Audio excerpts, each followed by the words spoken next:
আমি আমার দুটি আঁখি কি করে ধরে রাখি, অঝরে কান্না বেরিয়ে আসে।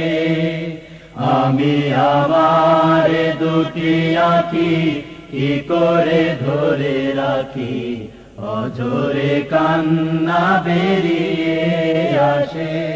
যখন মাসের পরে মাস পেরিয়ে, মাসের পরে মাস পেরিয়ে 15 আগস্ট আসে,